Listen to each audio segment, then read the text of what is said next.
Vamos falar agora do segundo grande despertamento nos Estados Unidos. Terminamos de falar do século XVIII, vamos começar a falar do século XIX. Século XIX, quando pensar em século XIX, pense em missões. Nós vamos falar daqui a pouquinho. Mas antes, nós vamos falar do segundo, chamado segundo grande despertamento nos Estados Unidos. Primeiro grande despertamento nos Estados Unidos, lembre de George Whitefield e Jonathan Edwards. Certo? Antes, só mostrar para vocês aqui, que eu esqueci antes. Eu não li ainda, mas o Valdir já leu. Uma biografia, editora Vida, biografia de John Wesley. Por mais que ele tenha tido erros doutrinários, foi um grande homem de Deus, foi usado por Deus, grande evangelista, alcançou muitas almas para a glória do Senhor. Segundo grande despertamento. Esse aí ele é importante, não tanto pelo que ele trouxe. Eu não gosto muito do que ele trouxe. O próprio Lloyd Jones, por que o Lloyd Jones, que era do século XX, por que ele não dizia para ir para o século XIX? Porque não é o lugar certo para vocês. Você tem que dar um pulo aí. Vai para o século XVIII. O XIX, você tem as missões, isso é uma coisa importante, mas em termos de teologia e em termos de eclesiologia, realmente não é tão interessante. Mas é muito importante dar uma olhada, porque foi esse segundo grande despertamento que moldou o cristianismo americano e, por consequência, o cristianismo brasileiro, protestante. Certo? A gente fica falando dos Estados Unidos aí, não é porque a gente é colonial, mas é porque as igrejas protestantes, tirando a luterana, as igrejas protestantes no Brasil, todas elas vieram a partir de missionários americanos. Então a igreja americana é importante para nós, sim. Aqui o contexto do segundo grande despertamento é o contexto, primeiro, a coisa começa, o quadro em que o segundo grande despertamento ocorreu é o pós-guerra da Revolução da Independência dos Estados Unidos. Nessa época, depois da independência americana, quem é que sabe que ano que foi? 1776, né? É isso? 1776. Eles então ficaram independentes da Inglaterra e houve guerra, entre ingleses e os americanos, e depois da Revolução a situação das igrejas era a seguinte: cerca de 10 a 15% só da população era membro de igreja. É pouco, para um país como os Estados Unidos é muito pouco. Mas no final do século XVIII começaram a pipocar avivamentos em várias regiões, despertamentos. Aí o contexto também é do desbravamento do oeste, aquela coisa que a gente vê nos filmes, a expansão da fronteira, porque os Estados Unidos começam ali na Nova Inglaterra, Nordeste, ali mostrei para vocês no domingo passado, na costa do Oceano Atlântico. Agora tem que entrar. E essa entrada vai sendo feita e com o avanço na fronteira, vão também junto pregadores. A igreja vai acompanhando. E nesse avanço na fronteira vão principalmente presbiterianos e metodistas.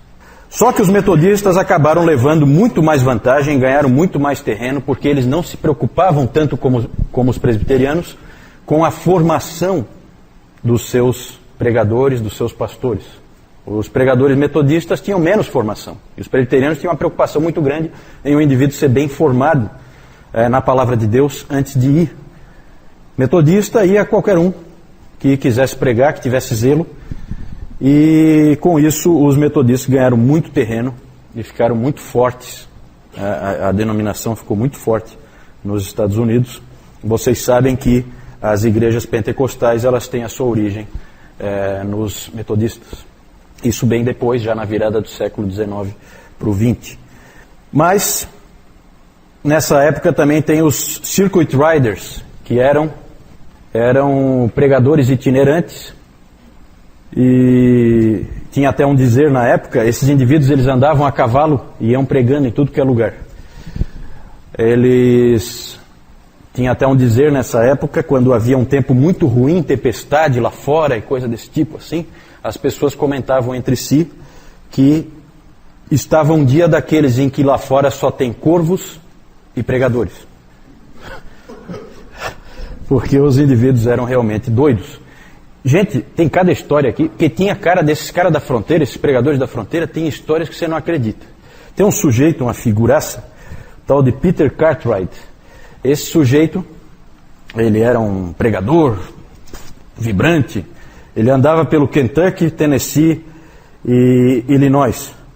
E era comum ele ir nas cidades, você imagina aquelas cidades ali da expansão da fronteira, aquelas cidades do oeste ali, e aí o povo da cidade vinha, e sempre tem aquele indivíduo que fica incomodando, né? Sempre tem um mala que fica ali na plateia perturbando, né?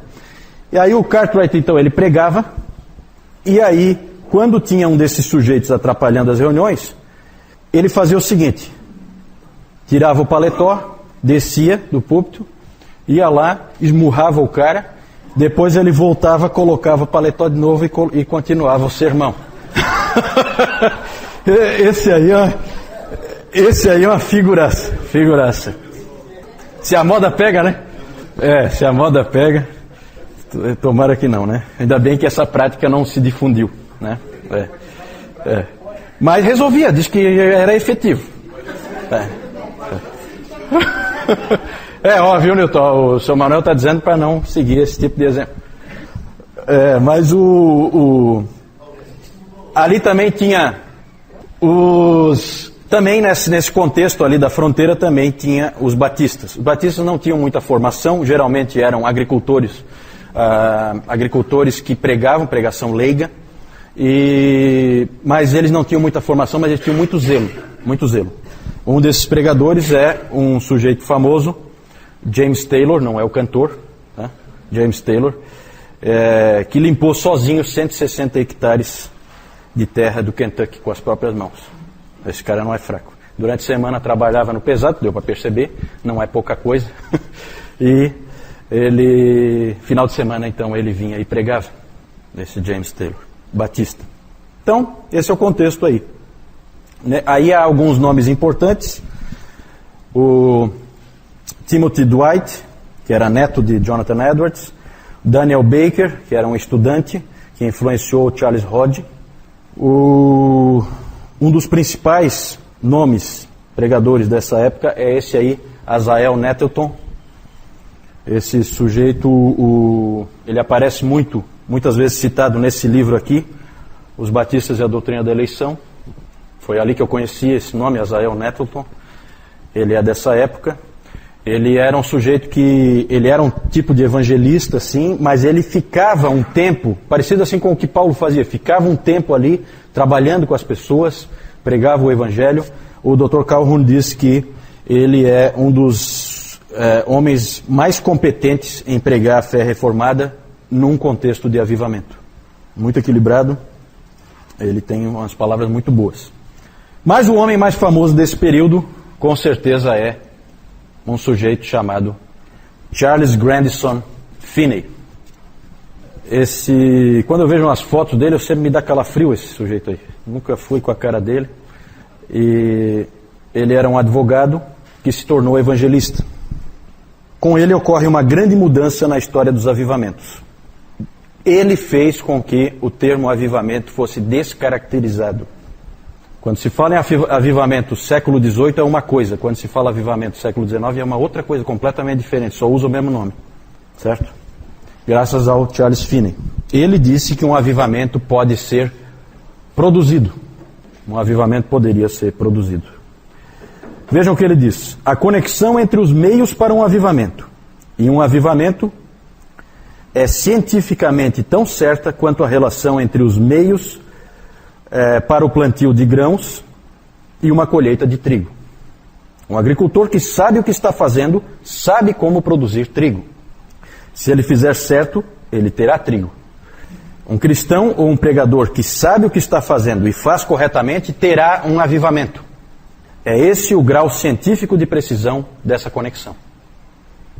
Nós estávamos comentando agora no intervalo aí, que ele praticamente imaginou que o Espírito Santo é controlável. né, que eu posso seguindo algumas, como o Valdir usou a expressão ali, chaves, tendo algumas chaves ali que eu sigo, alguns passos que eu sigo, eu vou conseguir que o Espírito Santo faça a obra, porque eu quis. Muito estranho isso aí, muito estranho. É completamente o oposto da visão de Jonathan Edwards, que chamou de uma obra surpreendente de Deus. Quando nós menos esperávamos, Deus interveio. Aí é o contrário. Aí eu digo a hora e o local em que Deus vai atuar. Lamentável, na minha opinião. A doutrina calvinista foi abandonada nessa época e no seu lugar entrou o arminianismo. Eu acho que Charles Finney é um pouquinho mais do que arminiano, na minha opinião. John Wesley é arminiano, e eu respeito o arminianismo de John Wesley. O de Charles Finney eu não respeito. Eu respeito o arminianismo de A.W. Tozer. Eu gosto demais de A.W. Tozer. Uma vez o Andrew King, eu estava conversando com ele, e ele disse, o A.W. Tozer é um arminiano com um Deus grande. E é exatamente isso, certo? Agora, esse Deus que vem quando você marca a hora, eu acho muito estranho, muito. Olha só o que mais que o Finney disse. Em vez de dizer aos pecadores para usarem os meios de graça e orarem por um novo coração, eu os conclamo para que eles mesmos façam para si um novo coração. E pressiono na direção do cumprimento do dever da imediata entrega a Deus. Você está na tua condição de se salvar agora. Isso eu entendo que é um pouquinho mais do que arminianismo. Para mim isso aí já namora perigosamente com o pelagianismo. E me impressiona a influência que esse sujeito teve na igreja norte-americana. Ele também fazia muitas campanhas em questões morais. O arminianismo sempre anda muito com o moralismo, né? Nunca pense no arminianismo como alguma coisa que vá produzir cristãos descuidados ou alguma coisa assim. Muitas vezes é exatamente o contrário. Ele fazia campanhas pelo abandono da escravidão, pela abstinência total de bebidas alcoólicas, tudo com muita vivacidade. Ele é um sujeito que prega com muita violência, com muita força, coloca a pessoa contra a parede realmente. Era um indivíduo que tinha o poder de controlar pelo discurso as pessoas, né? Ele tinha um magnetismo pessoal. Com o Finney era tudo preto ou branco. Então é assim, com ele tudo radical. Aqui, ó, é assim, e ele vai dizendo o que é que tem que ser feito. Depois do Finney, os avivamentos passaram a ser reuniões organizadas, promovidas por teologia arminiana e com grande ênfase em reforma social. Isso aí produziu grandes transformações na igreja. Uma coisa que o cristianismo americano tem até hoje é o avivamentismo, que são as cruzadas evangelísticas, esse tipo de coisa. Nós vamos marcar o avivamento, nós vamos alcançar milhares de pessoas no dia tal, na hora tal, vamos trazer o fulano de tal aqui e nós vamos alcançar aqui nesse país. É assim que funciona. Vocês sabem que esse é o pensamento do protestantismo americano hoje. Influência, esse tipo de pensamento só veio aqui no século XIX, com o Charles Finney. Então, dali em diante, toda a religião americana é baseada em avivamentos, nesse sentido. Outro aspecto que aconteceu também foi a cristianização dos Estados Unidos. Passou a ser um país cristão, como a gente costuma ver. Houve uma mistura muito forte entre o social e a igreja, essas coisas andaram juntas. É claro que aqui não é só a influência do Finney. Nós não estamos falando do Finney aqui, nós estamos falando do segundo grande despertamento. Então aqui estão envolvidos todos os pregadores da fronteira, toda a influência deles, certo? E aí os Estados Unidos eles se tornaram um país dito cristão. Outro aspecto, democratização do cristianismo. Só que democratização aí num sentido um tanto quanto negativo. Porque o que acabou acontecendo é que cada americano passou a ser o seu próprio teólogo, depois do segundo grande despertamento. Passou a haver uma rejeição do passado, uma rejeição de tudo que tinha antes. Tudo tinha que ter origem americana, então muito aquela coisa ferrenha de patriotismo, um patriotismo assim um tanto quanto bobo, né? E ingênuo, né? E aí o abandono, aqui por exemplo os batistas acabaram negando toda a sua tradição confessional, a Confissão de Fé de Londres de 1689 e depois a Confissão de Fé de Filadélfia de 1833, tudo isso foi para a lata do lixo. Por quê? Por causa dessa pressão para que cada um pensasse a teologia como quisesse. E aí imagina o grau de divisão que isso aí produz. Não é à toa que o divisionismo da igreja americana é algo incontrolável, né? O potencial divisionista é único, porque cada cabeça é uma sentença. E cada indivíduo tem uma ideia diferente, e aí forma uma nova igreja. Se for um indivíduo com algum talento de liderança, ele acaba formando uma nova igreja. Então é complicado. Também, nessa época, começa a criação de um sem fim de instituições para-eclesiásticas, certo? Antes era só a igreja, depois, e vocês sabem que isso é tipicamente americano, instituições para-eclesiásticas de todo tipo. Junta missionária, junta de Bíblia, sociedade para isso, sociedade para aquilo. Uma infinitude de instituições para-eclesiásticas surgiram também na cola do segundo grande despertamento nos Estados Unidos. Também esse segundo grande despertamento marca o declínio do calvinismo. O calvinismo perde força, a igreja passa a ser maciçamente arminiana. Uma série de motivos aí.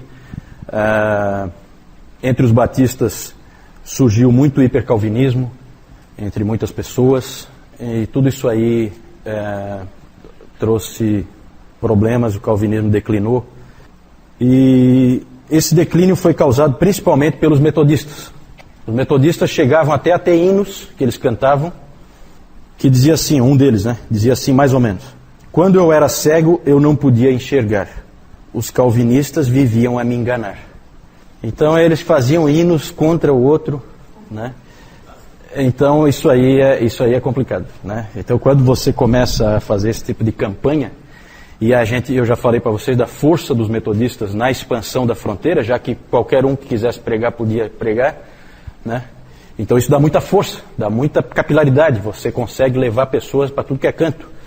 E mais ou menos como a gente vê, né, nessa questão da capilaridade, a gente vê igrejas como a Assembleia de Deus, por exemplo, em que facilmente um indivíduo pode se tornar um pregador dentro da igreja, então você tem a Assembleia de Deus em todo lugar. Né? Não há assim um requisito de que ele seja muito preparado. Né? Isso dá muita força em termos de expansão. Né? E os metodistas foi um pouco assim, mal comparando. Só para a gente comparar com uma situação que a gente conhece aqui no Brasil. O que mais? Um aspecto positivo que o Dr. Calhoun defende é que com essa cristianização dos Estados Unidos ocorreu um atraso na paganização do país. A paganização está acontecendo hoje. Cada vez mais os Estados Unidos estão deixando de ser um país cristão e estão se tornando um país pagão e dos piores, né, em termos de paganismo. Com a força que ele tem, cultural, econômica e social, não é difícil que ele se torne uma grande força, seja lá para o que for. Que mais? Também apareceram novas denominações dentro dessas filosofias aí de renúncia ao passado, renúncia à história. Então vai criando assim uma coisa ingênua de ignorar o que passou. Tudo começou com a gente, uma coisa um pouco, realmente uma ingenuidade, né, que às vezes a gente até percebe um pouco na igreja norte-americana, uma ingenuidade em relação à obra de Deus do passado. E isso aí vem tudo nesse bojo aí. Surgem novas denominações também dentro desse pensamento, como os discípulos de Cristo, as igrejas de Cristo, tudo na fronteira. Renunciando a qualquer tipo de tradição, renunciando a qualquer passado da igreja, renunciando a tudo isso. Mormons e adventistas aí já não são classificados como igrejas cristãs, né? Eles são igrejas que vêm de revelação, certo? Essas igrejas são igrejas que vêm de revelação sobrenatural. Elas os fundamentos dela não são na palavra de Deus. Os fundamentos vêm de revelação de alguém, algum profeta, certo? No caso dos Mormons, o Joseph Smith, que recebeu aquele óculos lá do arcanjo não sei qual, para ele conseguir... Nunca entendi aquela história, é uma história meio doida. E no caso dos adventistas, a Ellen White, né? É a grande...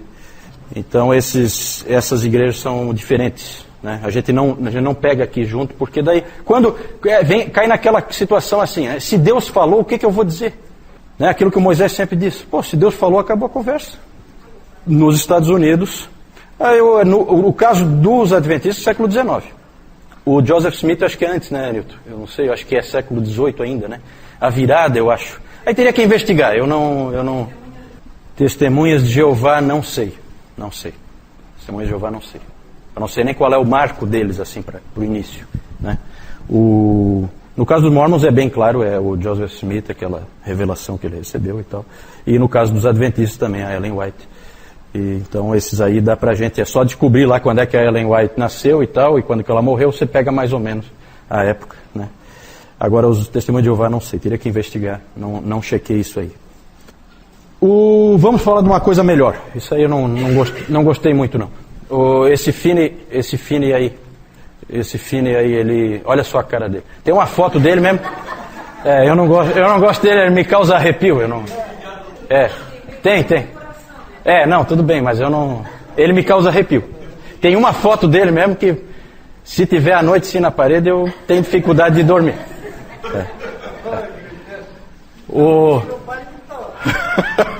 O Nettleton é uma carinha melhor, né?